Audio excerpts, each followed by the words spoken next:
Hello, everybody. Good morning again. Welcome to the first panel of our 2020 Summit. We just had a great conversation with Jason Averbrook about technology, innovation, and the future of work. And now I am sharing the stage with two fantastic friends and amazing thought leaders about future of work and future of jobs, Ravin Jesutatan and Katie Henrik. So thank you so much, both of you, for joining us this morning. I know for you it's 1 hour earlier than me, and well, Jason was connected at 5 a.m. in the West Coast. So kudos to the commitment to talk about these things, right? So thank you both so much for joining, and thank you, everybody. I didn't say this before. We have about 1,000 people registered for our session, and if you're watching, we are going to be sharing all the videos of all the conversations that we are going to be having over the next couple of days. Today is going to be dedicated to the conversation about technology and future of work, and tomorrow we are going to be talking about culture, employee experience, diversity, and leadership. So I want to begin by asking you both this question. Well, if you want to introduce yourself as you also answer the question, of course, but I want to begin by asking you this question. Jason, in his talk, said that digital transformation is not just about technology. Actually, it's only 10% about technology. It's mostly about mindset, about people, and about processes. What do you think about that when we are designing our organizations, our HR functions, our business functions for this new world of work? What do you think is digital in this context of future of work? So please go ahead. Yeah, so first of all, Enrique, thank you. And, it's interesting. I think there's a broader recognition starting to occur that it is broader than just around technology. And so my background is actually technology, as you know, right? I'm long-term executive in the technology industry. And about 2 years ago, I looked at it and said, we are rapidly changing the nature of work. Technology industry. And at the time I looked at it and said, what are we going to need? And it had somewhat to do with the technology, obviously, but it was around the people transformation. So Enrique, as you know, I went back, got my master's in workforce and talent development, specifically focused on the future of work. And, I think little did we know just how important this topic would be. But Ravin, let me have you introduce yourself too. Sure. Thanks, Kathy. Thanks, Enrique. And thanks for the opportunity, Enrique, to join you again. So I would certainly agree that, technology may be one of the precipitating factors, but it is much more than technology. When my co-author and friend John Boudreau and I wrote our last book, Reinventing Jobs, and our previous book with David Creelman, Lead the Work, Navigating a World Beyond Employment, we spent a fair bit of time looking at, what was actually driving this change. And certainly technology gives us many more options than we might have had in the past. But our ability to capture those options hinges on our ability to reinvent how we work, our core processes, how we lead in organizations. So I would totally agree. I don't know if it's 10% or if it's 20%, but it's certainly not the dominant factor when we think about how work will be reinvented going forward. Yeah, now it's interesting because we have the technology has, of course, helped us, perhaps amplify some of our human capacities, right? We are very limited in what we can do, physically and mentally as well. And technology has helped us amplify those capacities. It's also made it easier for us to be more efficient and more productive. But at the same time, one thing that is my concern is that it's also helped us to forget about the things that are important to focus on the things that are transactional. So let me give you one example of that. When we measure performance in our organizations, now we have all these systems, right? And what those systems have done is that they allow, people, managers and whatnot to quickly do, rating-based analysis or performance on a system. And they don't do the ongoing conversations with their employees, which is the real important thing, right? I mean, this is what really matters. But you have the system that makes you more efficient because you can quickly type in some comments and send them over, and that's it. So are you in any capacity concerned about the fact that we may be going too far from, just focusing on processes to focusing on technology. And we are, again, jumping over, the role of people and our relationship with people in this design of future of work. Like, we're just like so much sort of entangled in the technology side that we're forgetting that there's people behind all of these things. I personally think that this is actually an opportunity to get back to the human side of the things, right? As we look at some of the technologies that are coming now with, between things like artificial intelligence, machine learning, RPA, et cetera, what they're doing is taking the routine work and moving that into a position where that can be automated. And by moving that routine work into the automatable, it actually frees up cycles for people to have the human element of this in their day-to-day job. So if you look at the, tasks that are going to increase, right, it's all things that are uniquely human. It's the creative problem solving, it's the collaboration, it's the coaching, etc. And so, in my role now, with Accenture, I'm working with clients as they look at that changing nature of work and how do we automate those things that are just routine to enable us to free up cycles for people to really get back to the human elements of work. Yeah, let me just add on to that, Enrique. I think Kathy's right. I think, what technology does is that it gives us options, right? And I mentioned our book, Reinventing Jobs. And in that book, which we illustrated how automation either substitutes, augments, or actually creates new human work. More than anything else, I think the choices in front of us as leaders and as individuals are so much greater. I do think, just to pick on your process of performance management, Enrique, we've seen organizations who have seized on the opportunity with technology to actually say, let's reinvent performance management. Let's take away all of those pain points that we know have frustrated managers so we can, in fact, liberate them to have those conversations. Now, when you do that, when you use, as Kathy talked about, when you use RPA, when you use machine learning, when you use natural language processing, it lets you take away all of that highly repetitive, often independently performed work and frees you up for work that is maybe more interactive, that's more variable, like the coaching, etc. But more than anything else, it gives managers the choice. And some of them choose to do exactly what you just described, right? Versus taking the opportunity to behave differently.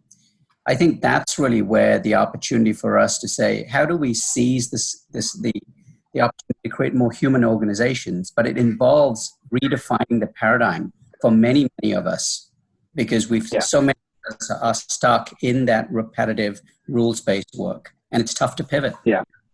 Mm-hmm. Yeah. No, this is great, and want to ask you, one question that I always ask when we are talking about, future of work, and Ravin and I talked about this a couple of months ago in a session as well. I over the past maybe 3 or 4 years, I've been very optimistic about what the future of work means, right? But optimistic in the sense like that I'm thinking about the end goal of what we're doing. So the end goal hopefully will be a society where we can focus on what's important, focus more on our families, on our well-being, and stop doing what's transactional, because technology is going to help us do some of that. And so I've been very optimistic, but there's a percentage in my mind that is growing, by the way, that is a little, not hesitant, but concerned about the future of humanity, because technology is going to replace a number of jobs, maybe just single task jobs, or maybe some other complex jobs as well. And in the transition to that end goal, perhaps humanity will go through some times of pain and frustration, unemployment, and whatnot.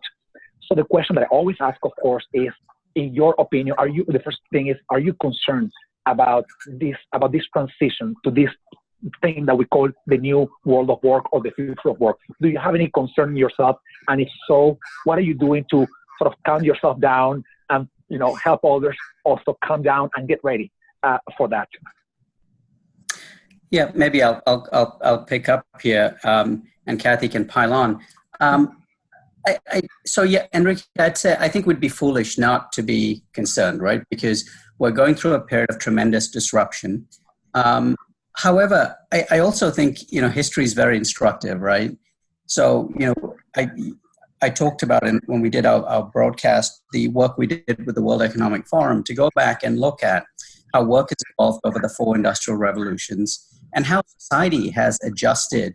And I think we would, every time this has happened with new technology, and it's maybe not really different this time, except for perhaps the pace is much greater, which maybe amplifies the potential near and medium term disruption. But there has been a period of dislocation as people have moved as work has been disrupted, as people have moved from one industry to another, as they've had to acquire new skills.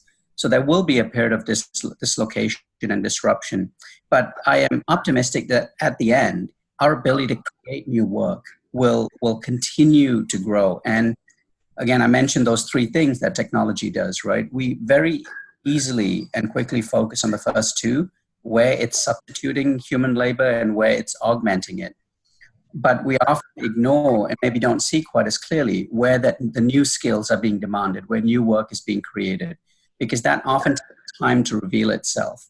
And so, I think that's what gives me sort of hope, right? Whether it was the Carlton Weavers in the first industrial revolution breaking the power looms, or the tellers at Barclays Bank sneaking out at lunchtime and pouring honey into the keyboards of ATMs, because we see what's being taken away from us much more clearly, and we see the emerging opportunities.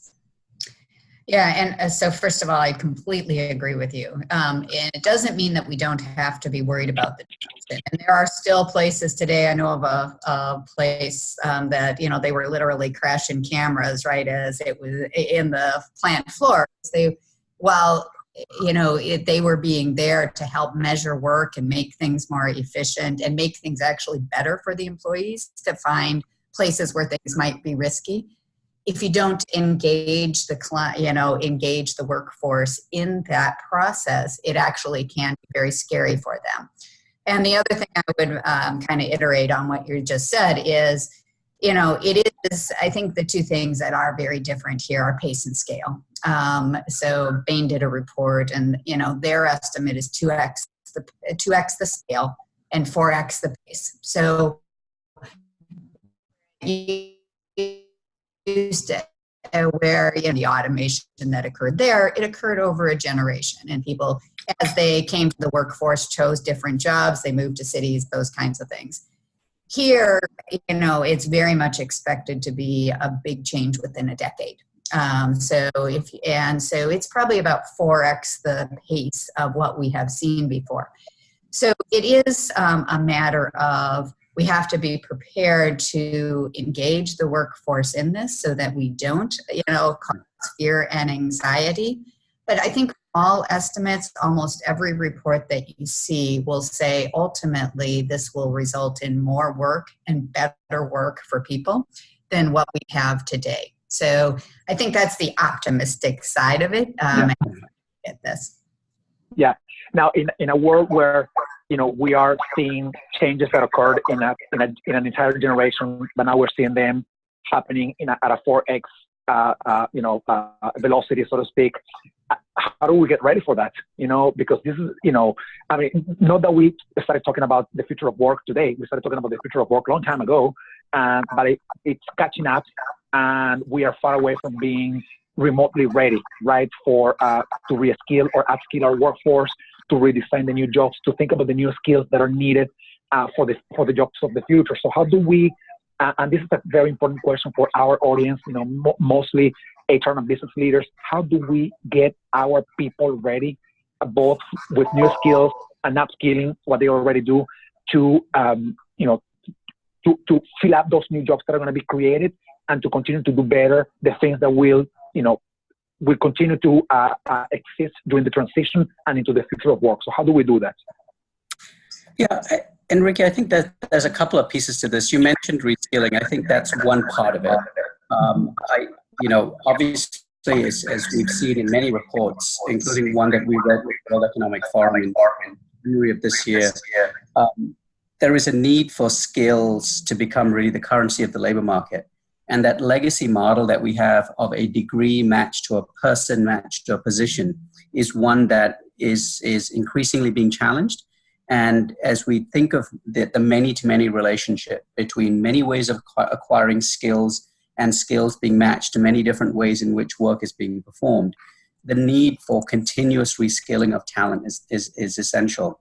And so that has implications for how we educate, because today the frictional cost of education is really high. Not just economic cost, but all the other costs associated with it.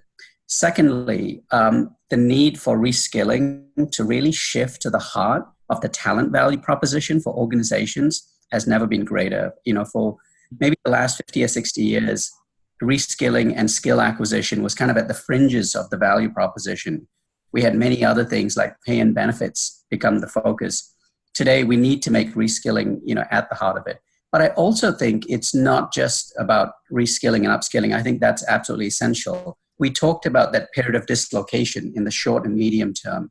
That is require a set of policy interventions. I think ideas like universal basic income warrant some attention and analysis, but there are many others as well to ensure that society is able to transition in as painless a fashion as possible as we go through this period of disruption. Mm-hmm. Yeah, and I would, I'll add to that because I think you're exactly right. I think the first thing, though, is we have to remember it is about more than just the technology. And I think your speaker said it well. It has to be done in alignment with the business strategy. And the other thing I think I would just say is I think sometimes we get a little uptight about jobs going away, right? And, you said it earlier. And there was an article before I did a presentation in Milwaukee a couple of weeks ago that said, 20% of jobs are going to go away in Milwaukee. And I asked the question of the audience, do you agree, right? Or do you think it's higher than that? Do you think it's about that? Do you think it's lower? And the answer is you're probably all right. It depends on what you're measuring, what timeline you're measuring it in, et cetera. But I think one thing we can all agree on is probably every job will change, right? In some way. It might not be the entire job. And so we need to start thinking about this not in terms of just jobs, but in the terms of tasks. And what are the things that are important to the business, going back to your comment about, it is about the human factor, right? Those are important things that we're going to do. We're going to use creative problem solving, et cetera. But things like operational roles where you're doing the same thing over and over, or, a finance analyst, it may not be about being and doing the task over and over. That may be automated, but now you're using your human capability to gain additional insights and action, right? To be able to move that from insight to being able to act. And I, when we start thinking about it that way, we can see that there's a lot of work to still be done. We're in many cases, if we all examined our day, unfortunately, we look at it and say, there are some things that are doing that are not productive. And really the people doing those jobs are actually the best able to tell us where those things are, right? And I always look at this from my leadership experience. If you had asked me what my employee did every single minute of every single day, I'd have not a clue. I mean, I hate to say it. I knew what their goals were. I knew what the output was, but exactly how they got from here to there, I probably didn't know. And so I think part of this is also the engagement of the individual to help us through this transition. And in that process, it actually develops skills in the process of that. And, kind of going to Robin's earlier point, this isn't always about the traditional educational model. And it isn't even about reskilling in a traditional sense. It may be through project-based work where I'm helping move my organization from here to there. Yeah, I want to connect that with perhaps a couple of thoughts. And, we have a very diverse audience, some of them coming from very large companies which have, resources to not only dedicate workforce to think about this, but also to experiment with some ideas and say, hey, we're going to put $10 million, which for them is like nothing, into, experimenting with this idea. versus a number of other folks that come from smaller companies that, whose revenue is $10 million a year, right? So it's very, I'm passionate about this, but I also understand that it's very complicated because to understand all this transformation, from the large company perspective or the small company perspective is very different. So what is your message for those smaller companies that perhaps are very concerned about the future? And I want to share a story with you about something that happened at the Hacking Nation Forum that we had in New York City at the end of 2017. I never forget this story. We were talking about blockchain, artificial intelligence, and all this fun stuff. And there was one guy, he stood up. He was coming from Michigan or Wisconsin, I can't remember. And he said, I have a small healthcare company. We are just 1,000 people, and I don't have the resources to do all the things you're telling me to do. And his question was, am I going to go out of business? I have it in here, like stuck in my mind, that question.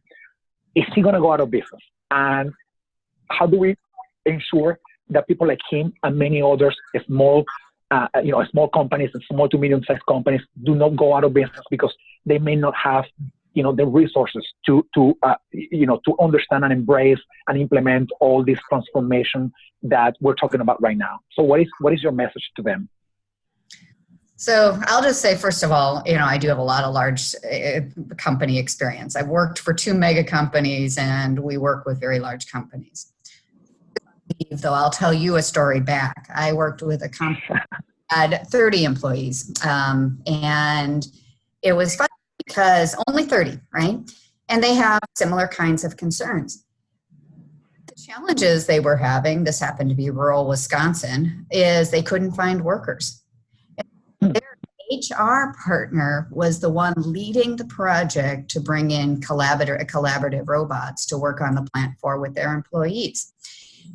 So I think we, the price points of this technology have changed dramatically, right? It really has become very easy to implement, and at a price point that most companies can do something.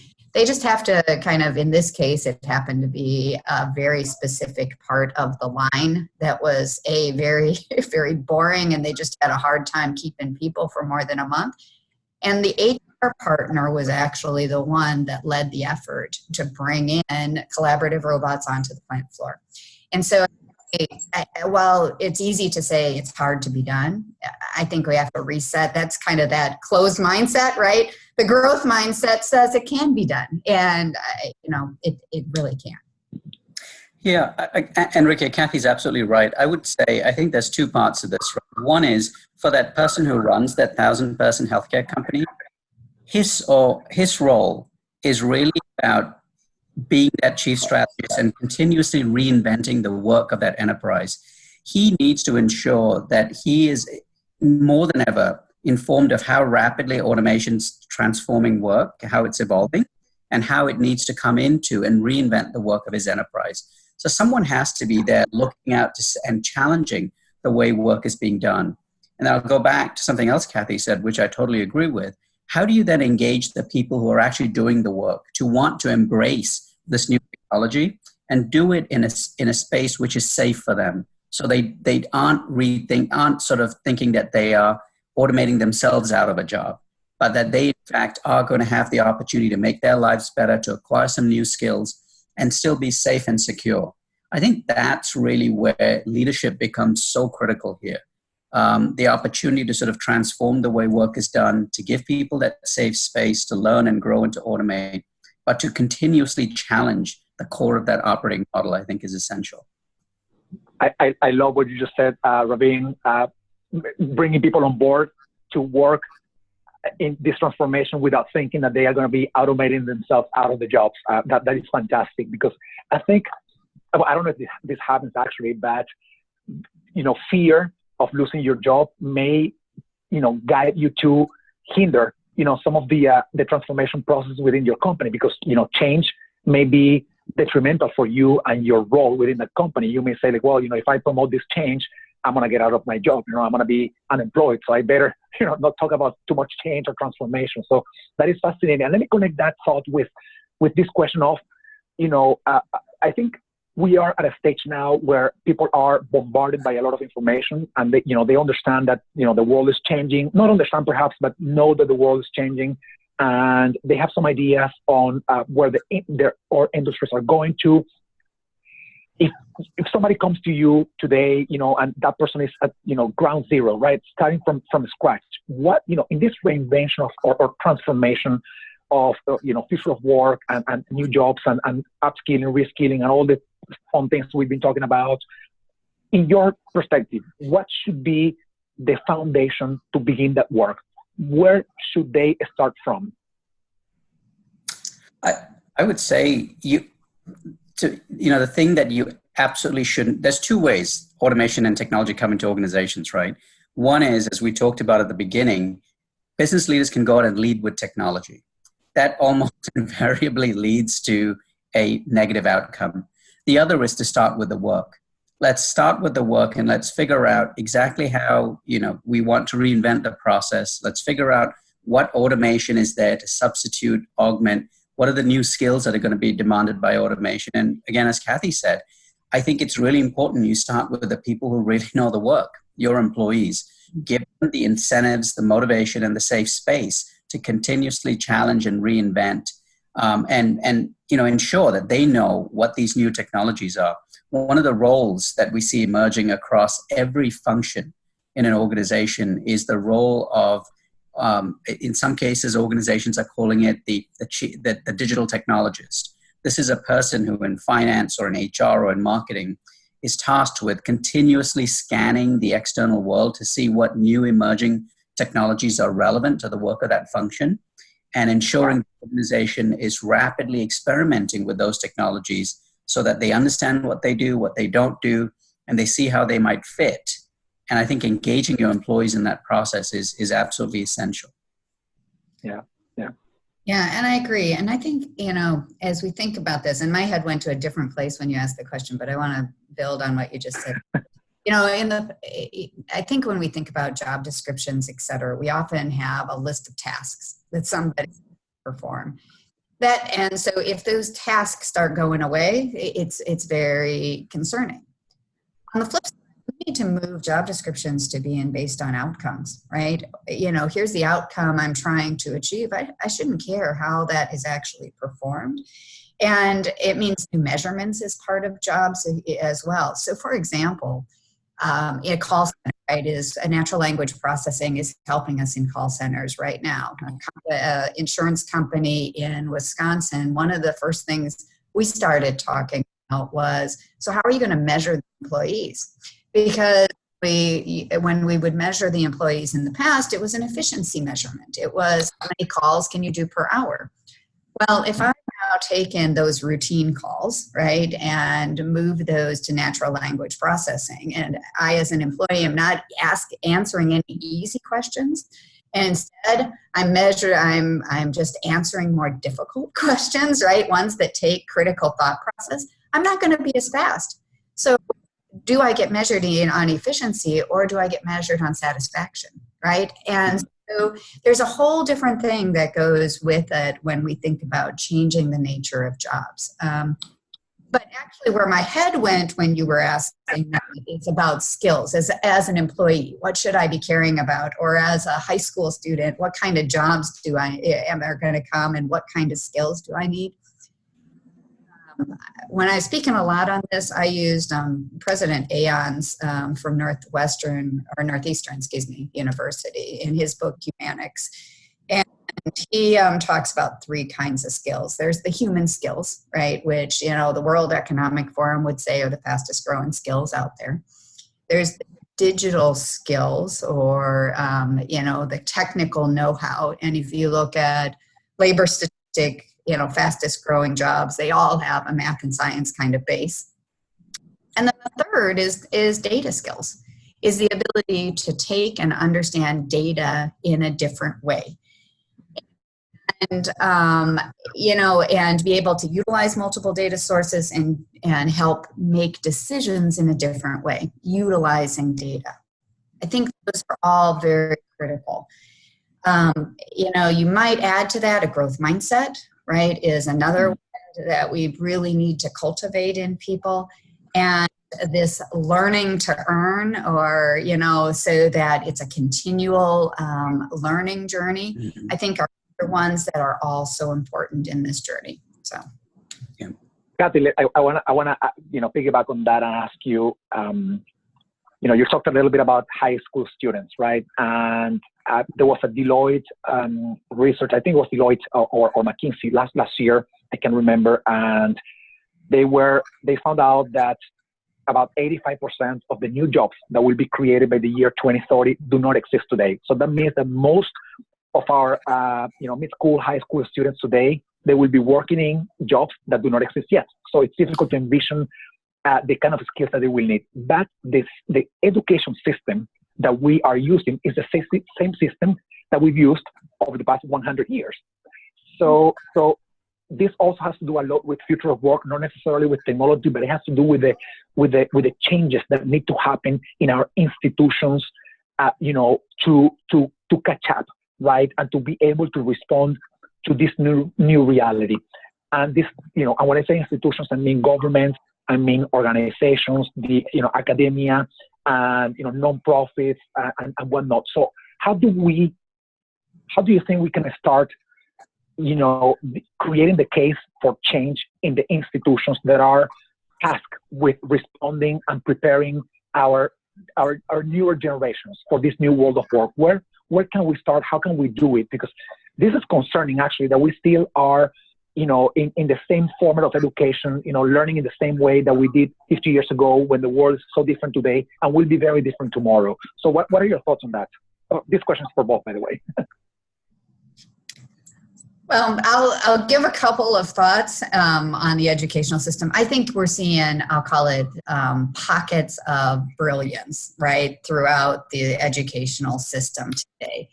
And I happened to be involved in a program which was very much, we basically gave the students a goal over 6 months or over their semester. In this case, they had to figure out how to better connect volunteers with volunteer organizations utilizing AI. That was their goal.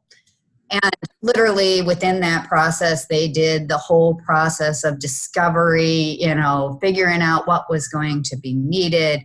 And at the time, they had a chat box operational that, could help somebody, go between those two. That's an example, in my opinion, of brilliant kind of educational system. It's the way we work, right? We all have goals, we all have objectives, and they came out with an outcome. And I look at it and say, if a bunch of high schoolers could do this in a semester, why do we not think that our own employees can? They have much background and experience.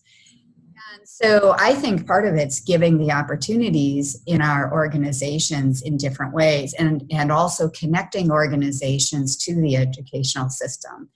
So, if I look at like internships that are out there today, and I'll give a personal example, but, my daughter's a marketing major, not a technologist, right? What was her internship? And she's multilingual. Her internship was training AI sarcasm.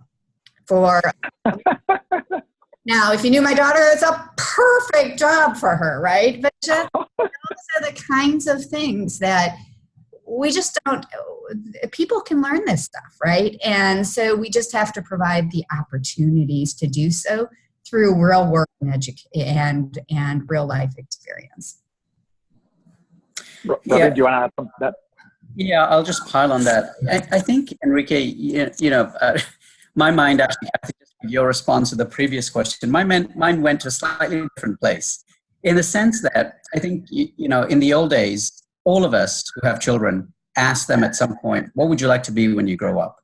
And that question is a complete bust now, right? Because it's not what would you like to be when you grow up, because we have no way of envisioning that, in 60 to 70% of cases. It's really a question of, what are you passionate about? Because what you're passionate about is what you're going to continuously come back to and keep developing, keep exploring, keep learning about, keep seeing connection in other areas. And I want to share, 3 examples, which to me are, that the pockets of brilliance that Kathy talked about. The Singapore government has a great program called their Skills Future program. And to me, it's a great way of government, academia, and companies working together to transform an entire nation and that population. They've identified a body of skills that they view as being critical over the foreseeable future. Each educational institution in that country is set up to reskill the population in those skills.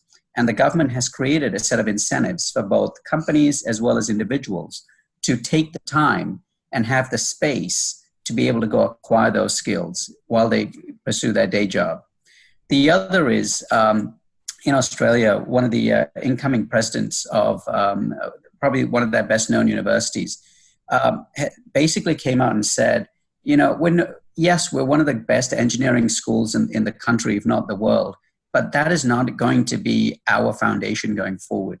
What we are going to do is create a foundation where the best talent in this country and beyond come to learn how to learn and stay relevant over a career that is going to be span 70 years and potentially 3 to 4 different professions. And so the ability to not just envision what's coming next, but the ability to continue to stay relevant, to see connections, to see adjacencies, and how I take what I'm passionate about and ensure that it's continually relevant. The last example I'll give you, Enrique, which is from my hometown here in Chicago, which it's something that we learned as we were writing this report with the World Economic Forum, is the city colleges of Chicago. There are 12 of them. Each of them is focused on one industry vertical. So the Harold Washington School is focused on financial services. This is incredibly sort of prescient on the part of Mayor Daley and the subsequent mayors. What they've done is there are some 32 financial institutions that have helped shape the curriculum in these with these community schools. And so today, instead of producing someone with a generic associate's degree, what they do is produce talent with mid-skills that are relevant to the evolving business models of those companies. And so the feel-good story here is that in Chicago, kids who go to Chicago public schools get a free education with the city colleges of Chicago. And now they are directly mapped to jobs at some of the largest financial institutions in this country, things like cybersecurity, forensic accounting. They are basically guaranteed internships and employment. So you have this beautiful pathway from the disadvantaged parts of the city, like on the south side and the west side, through public education, through these 2-year programs, into jobs with some of the largest companies in the world, all with no debt. Fantastic. Which is just a remarkable to me. Yeah, no, one thing that not only the examples, but one thing that I love about this conversation, it's that we talked a little bit about technology and a lot about humanity and about human skills, which is perhaps the foundation of all the transformations that we are seeing. And I want to ask you one more question, before we sign off. And I also want to take the opportunity to thank our very engaged audience. If you look at the comments, I can't keep up. I apologize. Because there's a little delay, so I can't keep up with all the things that are happening in the comments. I want to thank everybody for being so engaged. The World Economic Forum a couple of years ago came up with these 10 skills that are needed for the future of work. And if you look at all the skills, none of them has anything to do with technology.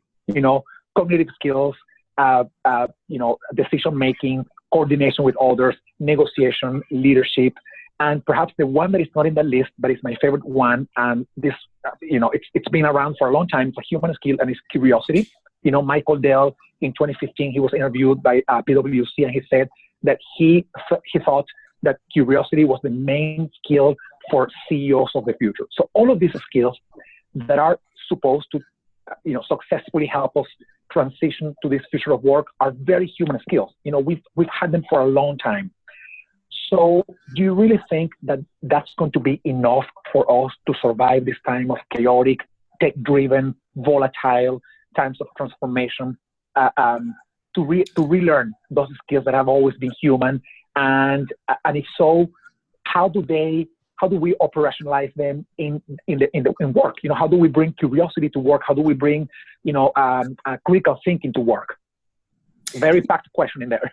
Yeah. So Enrique, and I'll maybe kick off, and I'm sure Kathy can add to this. So all of those skills you mentioned, yes, they don't have technology, but technology is transforming how those skills operate. So when you think about critical thinking, the way we think about critical thinking in this era with all of the different work options we have, with all of the different analytical tools is fundamentally different. So yes, those are the same skills, but I think they look and feel very different in the world today. So I think that's one point. The other is, Enrique, as you know, I do a lot of speaking engagements, as I'm sure Kathy does as well. And the quote to me that I have always resonated with, and today just comes back to me every single day, is Alvin Toffler's great quote from Future Shock in 1970, where he said, "The illiterate of the 21st century will not be those who can't read and write. It'll be those who can't learn, unlearn, and relearn." And to me, that really speaks to your point about curiosity. And it goes back to the point I made earlier about being passionate about something. Because if you're passionate about something, you're going to naturally be curious about it. And when you're curious about it, you're going to necessarily learn about how that thing is evolving. And you're going to acquire a whole set of new skills. So there is almost a domino effect here, but it really goes back to many things we've talked about in this conversation about finding your passion and sort of connecting that to how work is evolving so that you can keep yourself on that journey of reinvention.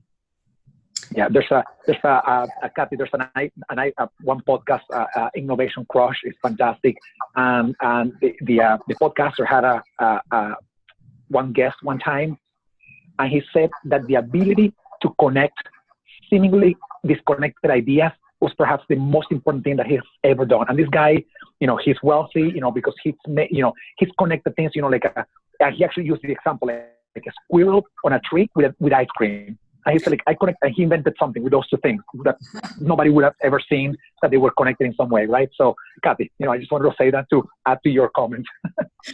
Yeah, and I agree. And Enrique, back to your question, I agree with the World Economic Forum, and I think most people would, right? Those are all skills that are growing. But I don't think we can discount the importance of digital skills as well. Mm-hmm. Percent of companies right now say that they'll be going through a digital transformation in the next 3 years, okay? And 44% of them say that the lack of digital skills right now is one of their biggest impediments to success. Mm. And so as we look at what's happening in the market and where jobs are going to go, and there's a great book called Human Plus Machine for the readers to kind of think about. And it talks about, I put them into two kinds of categories. It's those people that are going to be responsible for these new technologies. So they're the things like the trainer, the people that are going to develop these kinds of capabilities. You can't do that without the digital skills, right? So there's going to be hard skills. It doesn't mean that the soft skills are going to be extremely important too, but those hard skills of technology are going to be critical. The explainer, the ability to take what was created and be able to, I call it that translation role, right, between the end users or the executives and the technologists on how this works, to make sure that, what you want to happen out of the technology is indeed occurring, right, or to be able to explain the outcomes. It's the sustainers, the people that are looking at it from an ethics perspective or performance perspective, et cetera, to make sure that the technology is producing what you want. Those are all kind of new types of jobs that are being created, all of which require digital skills, right? And then there's the augmentation piece of this, which is, amplify the call center example is a good one, or, the ability to interact or body, being able to check bridges and pipelines, et cetera, without somebody hanging from wires. And so all of those type of jobs are going to require your ability to interface with that and will require digital skills. So I do think absolutely the human skills and are critical and growing in importance, but it has to come off of a base of understanding technology and data as well. Of course. Well, this has been an amazing conversation, and I'm hoping that our audience has enjoyed this incredible conversation. Raveen, Kathy, thank you so much. It's been fantastic. And, I'm inviting those of you watching right now to continue to join our summit today and tomorrow. The next panel, we are going to be talking about the impact of disruptive technology. So we're connecting the thoughts here. And then after that, we have a conversation about digital transformation. And then tomorrow we're going to be talking about what we call soft skills, culture, employee experience, diversity, leadership, which are not soft anymore, right? They are very difficult to learn. Ravi, Kathy, thank you so much for joining. I really appreciate it. Thank you. Thanks, Enrique. Thank you for the opportunity. See you later, everybody. Bye.